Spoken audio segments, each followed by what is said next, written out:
Hello,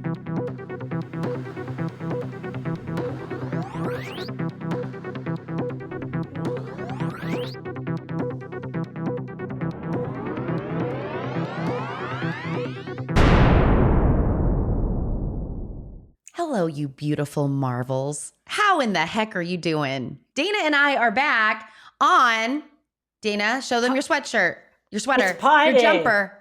This has Pie nothing to do day. with pie, but it's the only thing I own that has numbers on it, so I thought I'd wear it for Pie Day. Yeah. Well, I will say, like, in honor of Pie Day, so we're taping on Pie Day. You won't hear this on Pie Day. But in honor of Pie Day, then I need to either, okay, both. I'll probably need to eat pizza because that's Ooh, a pie.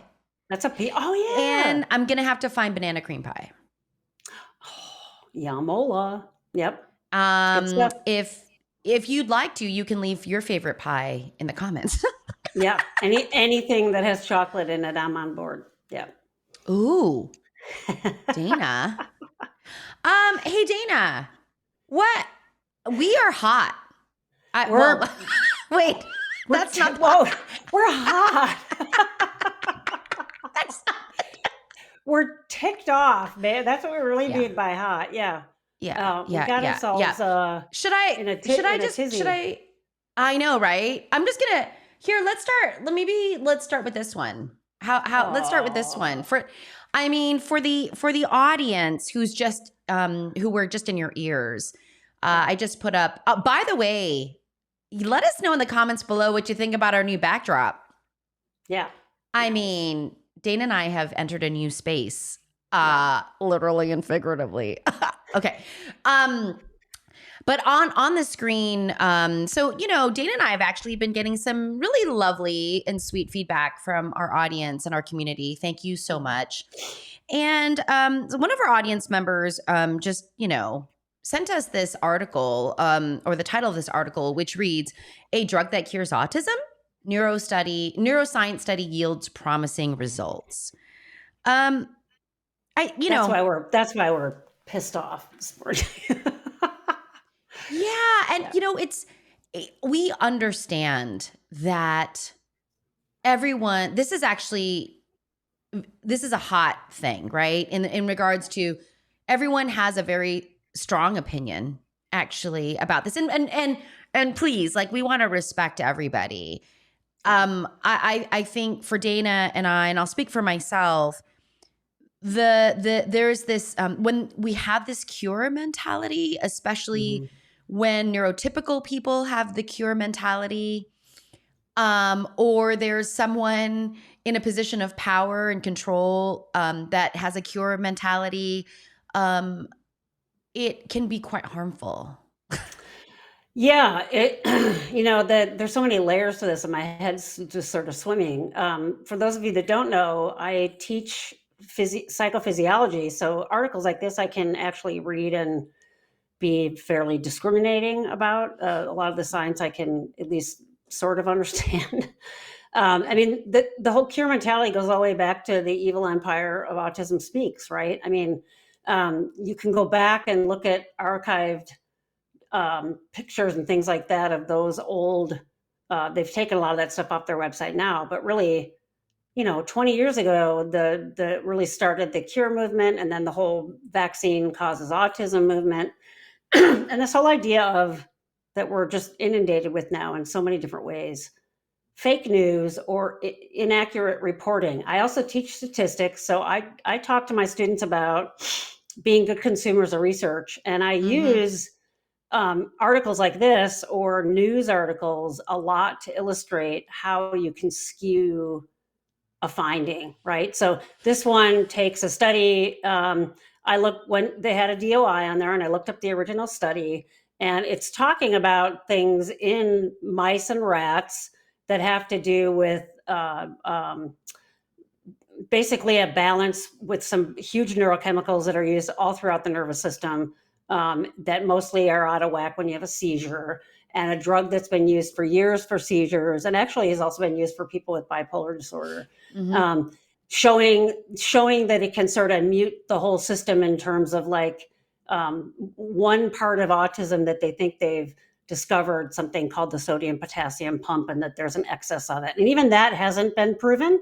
It's like saying, I can put out a forest fire with my garden hose. You can't, right? It's sort of as looking through blinders at one little part of something. So for a magazine like this is in SciTech Daily, to put an article like this, to me, it's actually fairly irresponsible. And they're obviously just trying to get readership and clicks, right? It just makes me crazy. When you go in and you're reading the headline article, or you're reading a summary article from another, you're not getting all those details. And if you don't know a lot about drug names and physiology like I do, you'd be like, oh, look at that. They're getting closer to a cure for autism. And they're not. Autism is a genetically carried, what we call a multiple allele carried thing. They've identified about 4 different genes. It expresses in different ways depending on how many of those you may actually get from your parents. What it isn't is what we call a mutation, right? Where something happens where when you're in utero, or your mom exposes you to something, or you get exposed to something early in life, and those kinds of things, which actually current research is showing really think that's what's contributing to ADHD, which is, I don't see that as a cure thing. I just see that as really exciting, getting at the nuts and bolts of what's really going on in there, because then we can tailor treatment in a way that works the best, right? But with autism, there has been nothing that I've read in medical journals that says that this is a genetic mutation or a birth defect of any kind. It's actually carried out. It's carried genetically. Now you have to have a bunch of, you have to turn a bunch of switches for it to manifest. And a lot of people carry those genes and it doesn't manifest. But to say that you can have one drug that has one mechanism of what goes on in the brain, specifically having to do with seizures, is potentially a cure for autism, it's not correct, first of all. And B, then it really does jump on this bandwagon, this harmful bandwagon of a cure, because then that means we're defective, something's wrong with us. I understand a lot of people's lives are very hard and difficult because of autism. I get that. But to go in this way of, like you said, someone in a position of power, someone who has a magazine like this, or people that go online and are touting cures, it's dangerous. Not just for people that think, oh, I can take this supplement and I won't be autistic anymore. That's dangerous, but it's also perpetuating this myth of what autism is. And that's really harmful. I want to take a second and go back in history a little bit. And this is something we teach our graduate students. And this wasn't that long ago, 50 years ago or so. It was, everybody in psychology said African Americans are not as smart as white people. They score lower on IQ tests. There's the proof. They don't do as well in school and they score lower on IQ tests. And that was the accepted mindset for years. And we know now, no, that's not what's going on. If you're testing an entire community that doesn't have advantages and aren't exposed to education that non-Black folks are, there's a skew of the data. And we also know that the particular tests that test how we define intellectual capacity don't really test IQ. They test like school learning, and specifically like, mainstream white suburban school learning. So that has been completely defunct. Everybody knows that. It was a horrible thing that they used to marginalize folks, right? And you can see this all through history. Ooh, Hitler was somebody who did this, right? The whole idea of eugenics is this idea of a cure mentality, and you can take a drug to fix this. We know that autism is multifaceted, even in the brain itself. There's things going on in all parts of the brain, and what we call systemic parts of the brain. So like the dopaminergic system means we're talking about dopamine, but there's various parts of the brain that are doing that. It's not like one central location in the brain. So like the orchestra of dopamine in your brain. We know there's all kinds of other stuff that goes on with that. So taking one particular medication that we use for seizure disorders is absurd, right? Or I'm going to take a vitamin and I'm going to be cured. It's really scary. Yeah. I mean, Dana, the other piece too, like so Dana and I are both trained psychologists, and as part of my training, we were trained to read research articles, right? Yeah, how to Look at read them. Yep. statistics, Yep. how to read them. What does the design look like? What kind of confounding variables are there? Because the reason why it's important to analyze the actual source, the actual research article, is so that you can then kind of figure out, how do we interpret these Right. results, and how close is it? How informative can it be in treatment, in Yeah. mindsets, in Right. frameworks and interventions?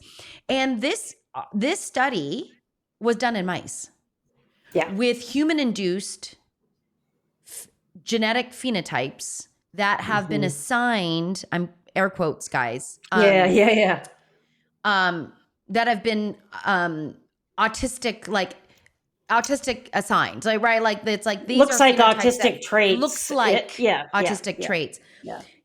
and so this is something that, and listen, I mean, Dana and I are literally in the business of supporting the neurodiverse community. I mean, like, that's what we do. Dana is also a teacher and a professor. Like, I mean, she's, influencing this next generation of professionals, thank goodness. And they're But influencing me because they're a lot more enlightened than people I went to grad school I know. I with. hear my adult clients, my young adult clients, really they really keep me on my toes as well, Yeah, in a they're very awesome. good way, actually. Yeah.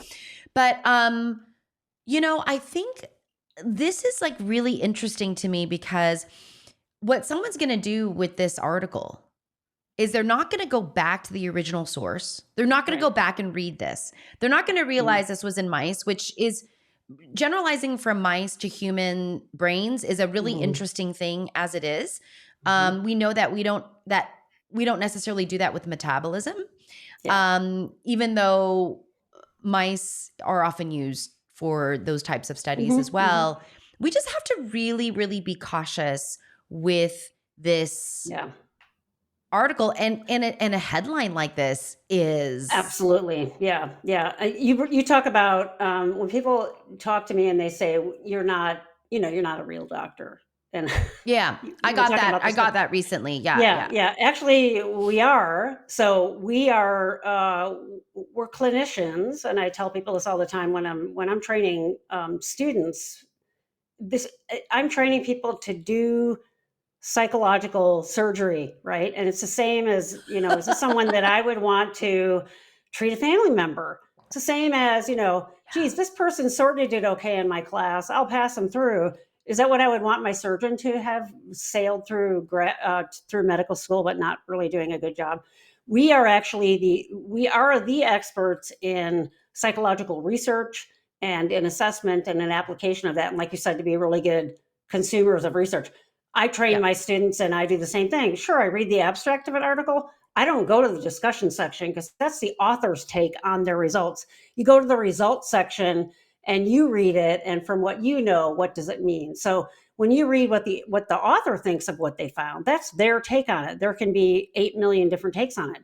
The other idea of correlation doesn't imply causation.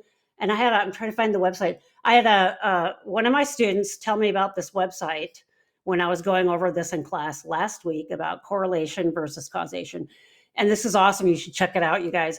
It's called Spurious Correlations, right? It's a website you can go to, and it shows a bunch of ridiculous correlations and how you could take off with that as causation. And there was one ridiculous one that had to do with the amount of cheese someone eats. If you plotted it on a graph, the amount of cheese people in Wisconsin eat directly correlated with some ridiculous variable that had nothing to do with eating cheese. But the pattern looked exactly the same. And this is what news does. It lays those two things on top of each other and says, oh, these go together. So don't eat cheese or eat more cheese. And this is sort of the feel that this article has to me, is take one little piece of it and then boom, right? You're running with it. And it's really deep. But check it out. It's an awesome website. I'm dying right now. I'm so dying. And you guys, by the way, what does that mean? Like, let's just kind of define correlation and causation. Like, Dana, just really quickly, like, let's just define those and get that common. Let's get on common ground with that understanding. Yeah. So our field does mostly correlational research. So like I can do testing and say to people, I'm going to give you a bunch of caffeine, and then I'm going to give you this attention test and see how you do. You could say, oh, that's sort of approaching what we call causative research, but not really, because I don't know if they've had caffeine before they've come. Is this sort of test that I'm using actually testing attention, et cetera, et cetera. But more of the ridiculous ones would be like, people that take a shower every day live longer. Now, you could, over an entire lifespan, you ask these people, have you showered every day? And they say, yeah, for the most part, I took a shower every day. And I made it to 98. Look, it must be, that's a correlational finding. Doesn't mean that taking a shower every day causes you to make it to 98. Because I can guarantee you there's billions of people that don't take a shower every day that make it that old, or people that do and only live to like 12, right? So that's the danger in taking a correlational finding and making it causative. Causative research in our field is so rare. Causative is the COVID vaccine, right? There's a reason that took a while to come out. They start doing research in rats. Rats are bred to be as genetically the same as possible. They make sure the finding is in all the rats. So I tell my students something called a p-value or significance level. For us, it's around 20% could be something else. We're sort of okay with that. That would never be okay in a vaccine trial. We're talking like 0.0000 could be something else, right? That's causative research. I give this vaccine to you and it causes your antibodies to do this thing, and we're controlling for everything else. You can't control for that in correlational research. It just means I saw this thing and this other thing exists with it. You can't say they cause one another. Yeah, they might be. I think where the bias or the kind of inaccurate thinking comes in is that things, people believe that things are causational when they happen close in time sometimes together too. Oh, I kind of did this and this happened, right? And like when really that causative where we're like, we did this and this is what resulted. We usually see that in like medical research and usually random clinical trials. Randomized clinical trials are what really lead to a very short, like, as much surety as possible anyway. And you just don't see RCTs or randomized clinical trials in psychological research. Because can you imagine going, you can't. Hey, and or like, hey, you know what? We have this new treatment for depression. Mm-hmm. And so we took, the 100 people and we split them up in 50-50, and we didn't give the people anything in one trial. Yeah, the ones that are kind of suicidal, we're going to give you a sugar pill. Hope you make it through. What? So anyway. So there's that piece. I thought you were going to say is, you're pregnant. Can we have your baby? Because we want to raise it in a laboratory and do all this stuff to it and see what happens. You can't do that, right? Yeah. Okay, so I'm just gonna say I'm on this spurious correlations site. This is the Tyler Vigen, I think. Sorry if I'm saying your name wrong. Are you ready for this? Okay, here we go. Yeah, these are good. Number of people who drowned by falling into a pool correlates with films Nicolas Cage appeared in. And what they do is they show you the graph of it and they overlap perfectly. So it's like, oh my God, it's so good. Okay. Are you ready for this? This is your cheese consumption. Do another one. This is the cheese consumption. Okay. Per capita cheese consumption correlates with number of people who died by becoming tangled in their bed sheets. That's what it was. And of course, I'm like, people die from being tangled in their, I just perseverated on, how does this happen? I'm so glad that I strapped my bed sheets down. I mean, I went on a total tangent, but they have nothing to do with each other. Okay, and then I'll do one more, just for fun. Okay. This is another. Should we do another cheese one? Sure. People like cheese. Okay, I mean, I love cheese. Okay, here we go. Per capita consumption of mozzarella cheese. Okay. correlates with civil engineering doctorates awarded. See, so if you want to be an engineer and get your PhD, eat a lot of mozzarella cheese. Mozzarella cheese. So you can see the ridiculousness of that. So go back and think about that article we're talking about in that regard. Yeah, I'll put that back up on the screen. It really puts that in perspective.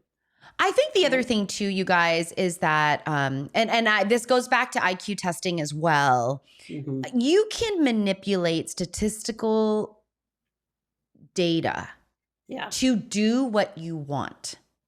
Yeah. So in psychology, we not only look at a p-value, we also look at effect size. And effect size tends to be less sensitive to how many people. But all you need for significant data in a p-value anyway is numbers.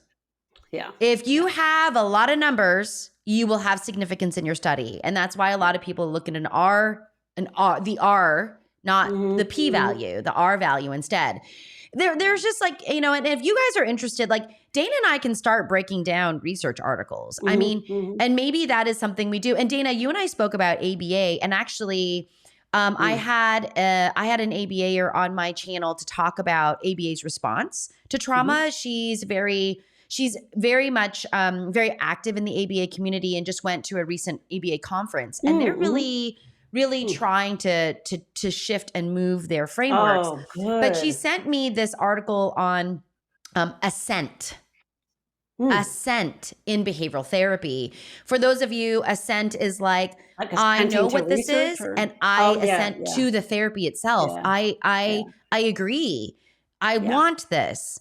And I think that's really interesting. So Dana, there's another. It's the same as consent. Really. Yeah, except that you're usually not of age.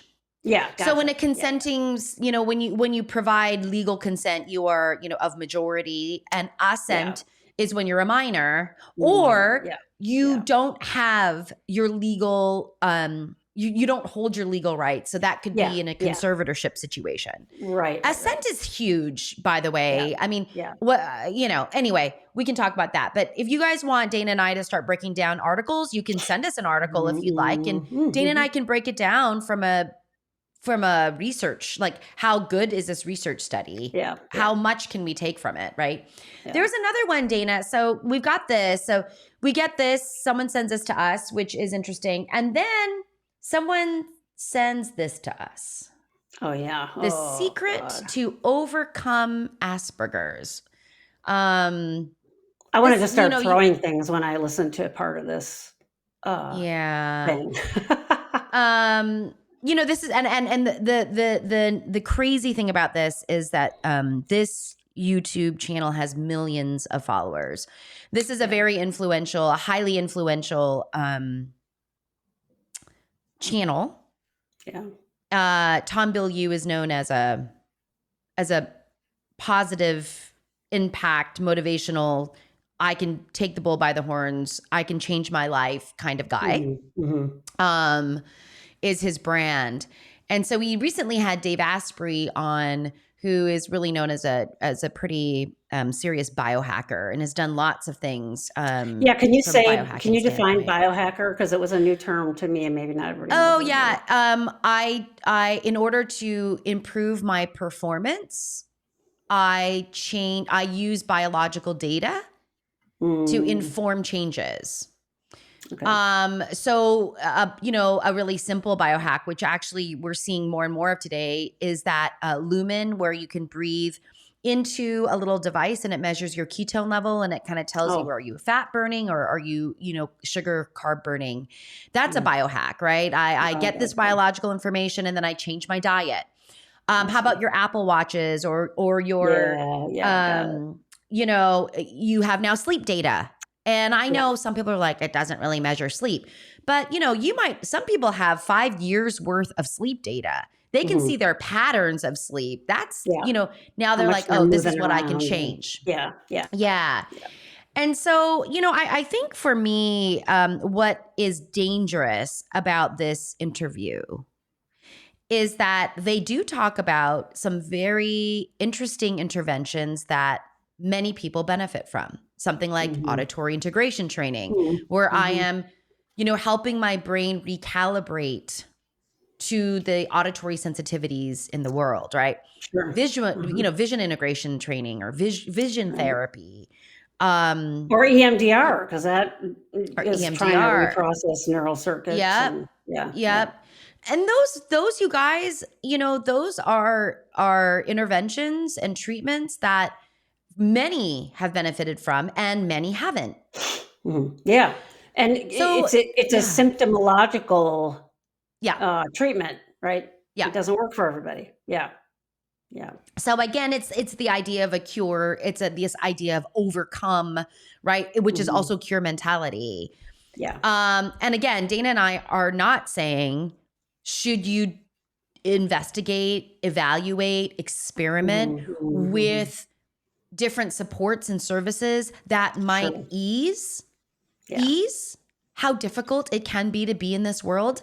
Absolutely. Yeah. Should we think I'm about curious you? of, Yeah. yeah. I'm curious about Yeah. this guy's credentials. Who is he? And what is he Which coming one? out? Dave Asprey or Tom Yeah. Bilyeu? The guy Dave that's Asprey? saying you can overcome Asperger's, which would be the other guy, right? The guy on the I'll top. tell you what is I have a feeling his he's like Dave Asprey is a diet, fitness, nutrition, performance guy.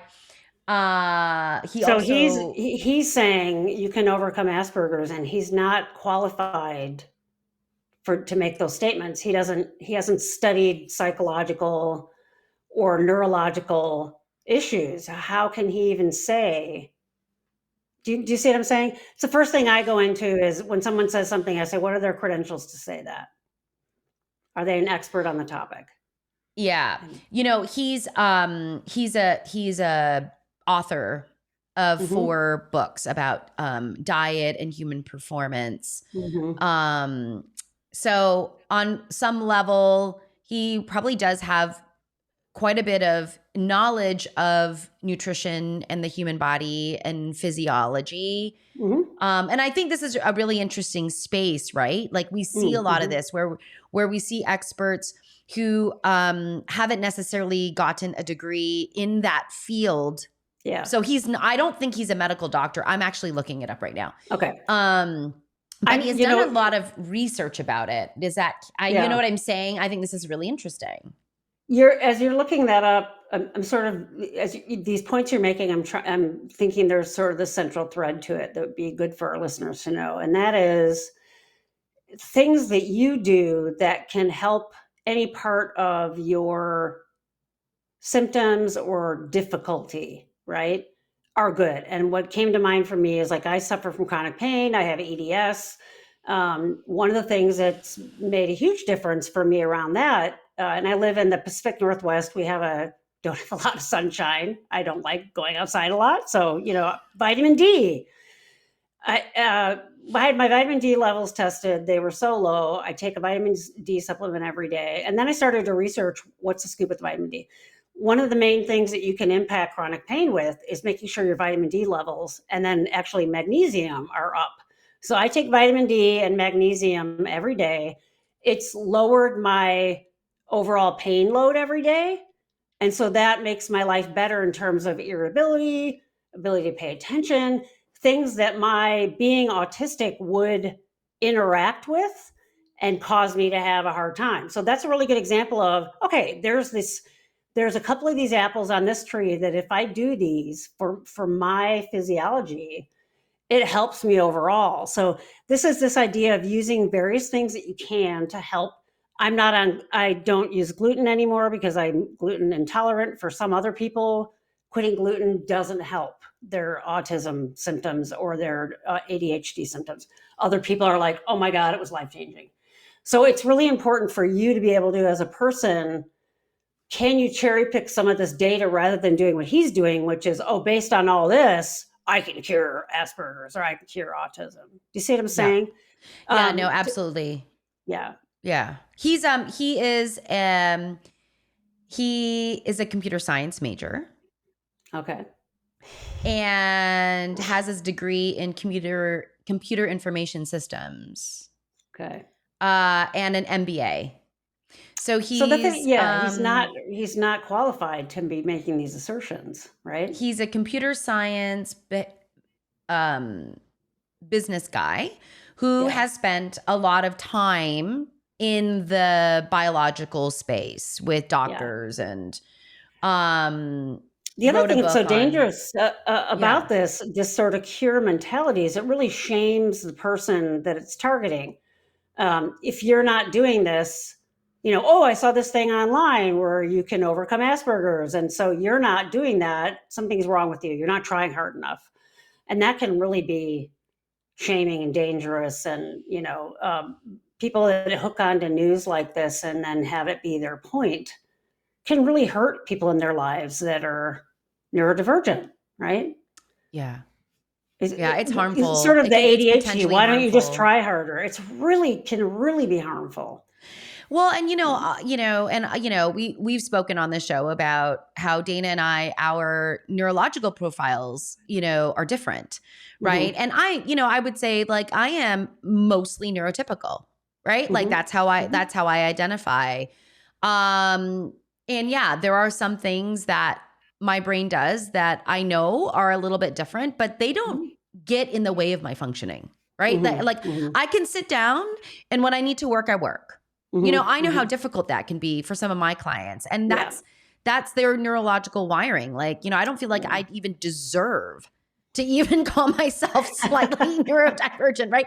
But I think the danger here, and I see this in the neurotypical in this kind of neuromajority Hmm. arena, Hmm. is when there's a cure mentality, that just feeds ableism. Yeah. That feeds Exactly. marginalization. That feeds Hmm. unhealthy, highly judgmental, and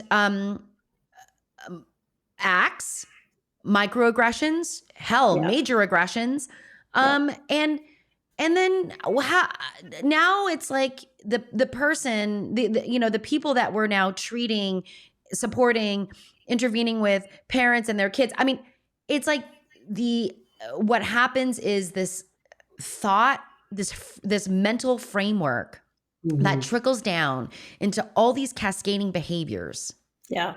that result in the way in which someone thinks about themselves, Yeah. talks to Exactly. themselves, Yes. Yeah. and it's dangerous. Yes. And this is people that are not having this experience themselves, saying things about and for people to do. So it really is this violation of the not about us, without us. It's these middle age, pardon me saying this, just to sort of prove a point, white, straight, middle aged men, millionaires, probably both of them, who have all the boxes they can tick off to be part of the neuro majority is really dangerous because they have power and privilege. And they're talking about a group that doesn't have power and privilege. And they're saying, here's what's wrong with you, rather than the voice coming from within the community and saying, this is what the lived experience is like. And we have a multitude of examples through all of history that are violations of this, right? Yeah. It's really And scary. I will say the other thing that like raised my hackles, like ruffled my feathers, Yeah. is that this is a current episode and it's Asperger's. Like I know. we don't even use this term anymore. I don't Right. know, whatever. I'm But like, they wouldn't know that because they're not experts. Yeah. Although you can still give the diagnosis, the ICD code for diagnosing. But yeah, it's not, yeah, it's just crazy. Yeah. anyway. Again, I just like want to reiterate, like Dana and I are not saying, don't search for, experiment with, try things that will help you. Yeah. But our message is you get to decide Yeah. when that is and what you want and how you want it. And that I think the other piece is, for me, is you're not broken. Yeah. No. And read things skeptically. I think it's Yeah. important to do that. If something really is a Yeah. groundbreaking finding, it's probably going to stick and you're going to see it in multiple places and multiple people talking about it, people from within the community and not within the community. Don't just run on one podcast or an article and Yeah. say, oh, this is the scoop. Yeah. for us as well. Don't just listen to our podcast and be like, absolutely. oh yeah, this is what it is. I mean, Right. Dana and I come to this podcast with our own individual experiences, journey, neurological profile. We both come to this. We couldn't even begin to presume what is good for you. Exactly. But right. But I think it's just, how about just the human? How about just kind of keeping and kind of living by this idea of respecting others, and that humans.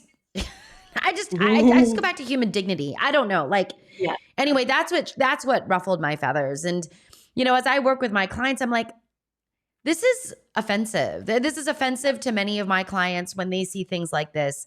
It's like, it's offensive to them. And might not be offensive to you if you're listening, and that's okay. That's okay. Yeah. So anyway, let's just can we respect each other and believe that other people are competent to know what they want to do and need to do in their life? That'd be nice. Let's just start there. Okay. Let's do it. Well, on that happy note. Oh, Marvel, thank you for being here. We will see you in the next episode. Be good and be well and take care of yourselves. And go eat pie if it's your thing. Yeah. Dana, I almost forgot about that. I really gotta work on what I'm gonna eat later. Okay. I'm gonna have pizza tonight. You talked me into it. Pizza, right? I talked it. Wow, that didn't take much. All right. Bye, Marvels. We'll see you later. Bye.